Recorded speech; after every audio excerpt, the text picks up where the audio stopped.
is good, full of grace, full of mercy, full of kindness. As always, we solicit your prayers, that you pray with us and for us. The Lord will use us for His honor and for His glory. Amen. I trust that you will examine the Word as the writer propositions some things to us. I can identify with the writer because all of us, when we are serving God, find some things we complain about. Amen. Some things we are not satisfied with. Simply because God works in mysterious ways. You can't, I can't, none of us can read His blueprint. But I submit to you that God don't mind us complaining, because He knows that there are times when we just don't understand. And in this life that we live, there are times when we don't feel as spiritual as we should be. Amen. And when you don't feel as spiritual as you should be, your flesh begins to complain. Now, if you look at verses, that 73rd division, verses 1 all the way down to 15, he's kind of complaining. When I get to 16 and 17, he says these words here. 16, he says, when I thought how to understand this, the complaints, he said it was too painful for me, didn't stop, until, he says, I went into the sanctuary of God. Then I understood therein. I want to talk about the power of worship. The power of worship. I'm not talking about just coming to church. I'm talking about worship. Because when I look at what the writer is saying, he reminds me of the times that we're living in right now. And I was telling the Bible study class the other night, I said, the psalmist is talking about Trump and his boys. Now, don't think for 1 minute that we can blame everything on Trump. Trump got a host of other folks that's working with him and working with his agenda. We look at him because he's the president, but believe you me, he got a lot of folks that's trying to keep us down. And so the psalmist here, the writer here, was looking at the things that was happening in his personal life. And in his personal life, he's complaining to God, how do you allow so much things to go on? And you, God. Habakkuk did the same thing.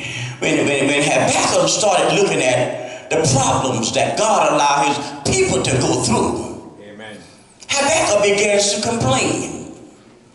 But in the final analysis, he says, regardless of how things look, he said, I'm still going to serve you. And so that's the point I want to get to. We got to worship him anyhow. Even when we don't feel like worshiping God, we got to worship him. Now, it's a difference between coming to church and worshiping. You see, because when you make up your mind to worship God, something happened. Are you with me? Somebody said, I was glad when they said unto me, let us go into the house of God. Why he said that is because God has always promised to meet us at his house. Amen. Now, you might have some problems right now this morning here, but I dare you to worship. You see, because when you start worshiping, you tell problems to go to hell. Am I by myself? You see, because when you start worshiping, something happens on the inside and shows up on the outside. When you start worshiping, worship gives you a different perspective on your situation. When you start worshiping. Now, look at here. I'm looking at a lot of folks right now who got some problems. Amen. Amen. Am I by myself? Everybody got some problems. Some folks got sickness problems. Some folks got aggravation problems. Some folks got financial problems. Some folks got folks problems. And look at here, all of us got some Trump problems. And so look at here, when we get to the house of God, I ain't got time to focus on that. You see, because when I'm worshiping, I'm focused on who is in charge. When I'm worshiping, it makes me know down on the inside that greater is he that's in me than he that's in the world. And I can do all things through Christ who strengthens me. But look at here, I'm glad that there's a whole lot of writers agree with me. There's a whole lot of writers agree with you. Look at here. Don't think it's wrong to complain, because sometimes God confuses me. Am I by myself? God don't always do things I think he ought to do. He don't always do the way I think he ought to do it. But God is God. But look at here. Here's one thing I like about God. In the final analysis, when you stop just for a moment and talk to God, he puts something down. Oh, I'm by myself here. He puts something down on the inside. And look at here. When he puts something down the inside, rather than complaining, you start worshiping. That's why you're here. And look at here. You got to have your mind made up that when I get to the house of God and I know he's going to meet me there, I know something wrong with me, but what I want him to do for me is like fire. Look at here. Yeah, look at here. Every time you come to the house of God, I say if you worship now, he put fire down in your spirit. And when he put fire down in your spirit, you feel like running and not be weary, walking and faint. Now look at here. I don't care about situations and circumstances. Look at here. Because when you start praising God, he make you forget about your problems and make you focus on him. Look at here. If I didn't have no money early this morning, I ain't worried about it, because before the day is over, I'm going to have some in my pocket. If I am I by myself? If I came here with a problem, I got a problem solver. Because look at here. He tells me, enter into his gates with, am I by myself? Enter into his gates with thanksgiving and with praises on your lips. Be thankful unto him and bless his name. Look at here. I'm not ashamed to tell the Lord thank you. I'm not ashamed to give him praise. Why? Because I got enough sense to realize that look back where he brought. Am I by myself? Brought me from a mighty long ways, out of muck and out of mire. And so look at here. You don't have to praise him. That's your business. But every now and then, I say every now and then, you ought to tell him thank you. Thank you for this day right here. Because I don't know what tomorrow holds, but I know who holds tomorrow. And I know all power is in your hands. And if all power is in your hands, you can turn it around.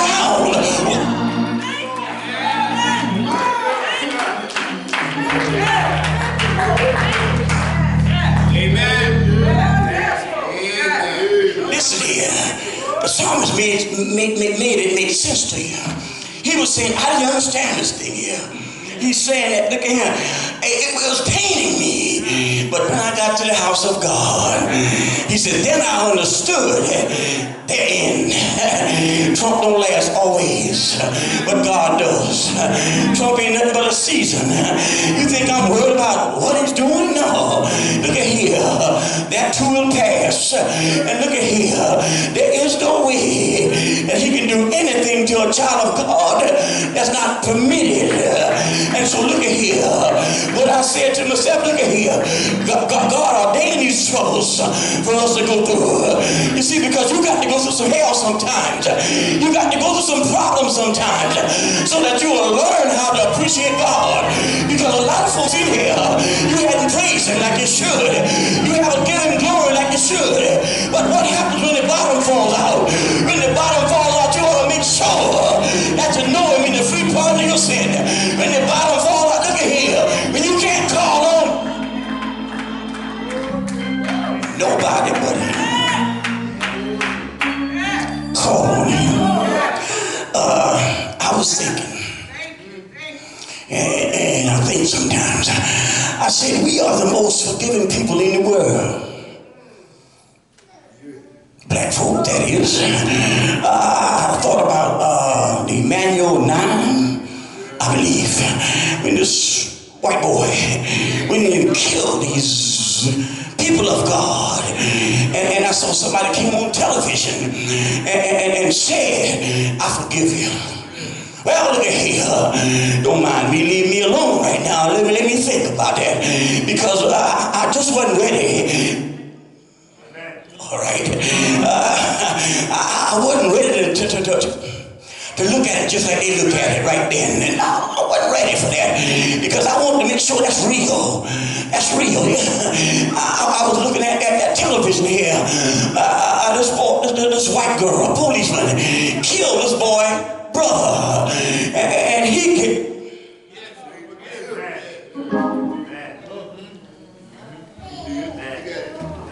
All right. A lot of y'all closer to God than me. Y'all more spiritual than me. And he on the witness stand saying, ain't no white man gonna do that, I'll tell you that. You gonna kill a white man and let him get on the stand, on the witness stand. He gonna tell the judge, give him life. Kill him. But he look at her and said, I don't want you to do no time. I want you to be able to just go back home and then tease me off. Can I hug you? I'm saying to myself now, I'm just talking to myself. What's wrong with him? Okay, nothing wrong with him, something wrong with me. I'm saying something wrong with that picture. I want to hug you. Look at here, black folks here mess me up sometimes. And then the judge get off the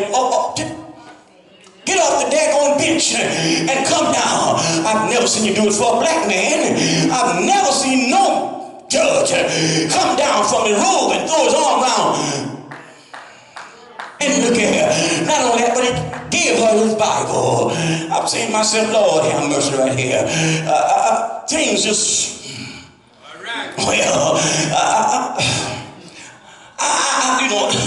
I don't think any of us always understand everything. But look at here. I do know one thing here, that black folks are very forgiving.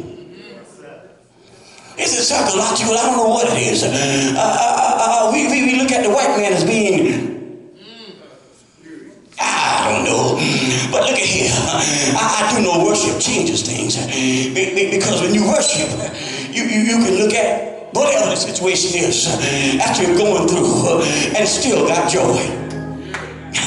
That's a song right there.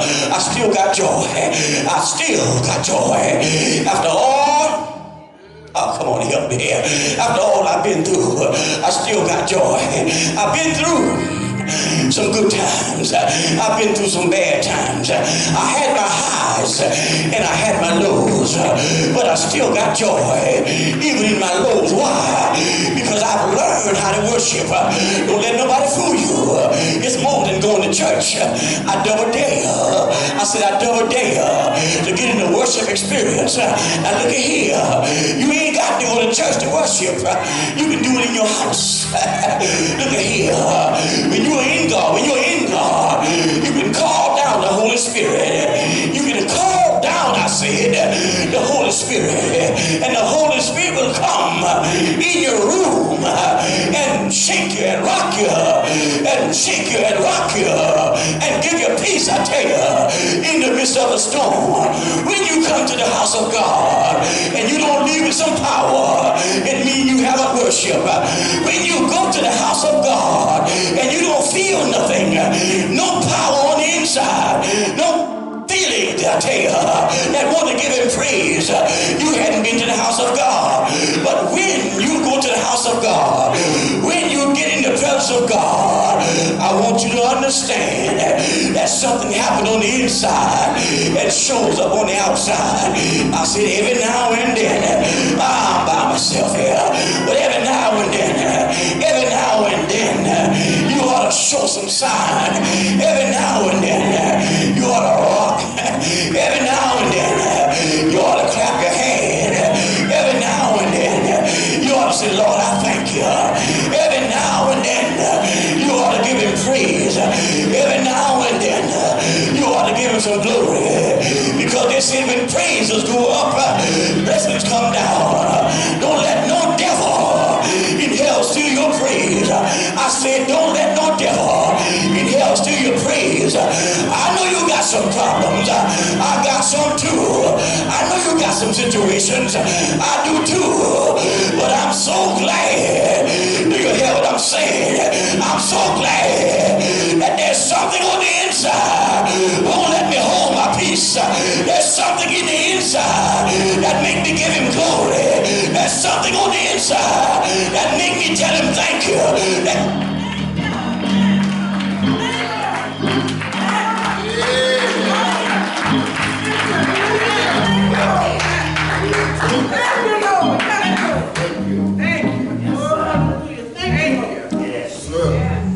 I'm reminded of a lady who had 3 sons. 3. And both were killed to gang violence. She had 1 left. And she said to herself, I don't believe he's gonna make it. Listen, church ladies who love God, and they got together because all of them had sons that was killed violently. That's a lot for a mother to deal with. Not 1 son, 2 sons. And you think the other one ain't gonna even make it. But in the midst of all of that, they were still praising God.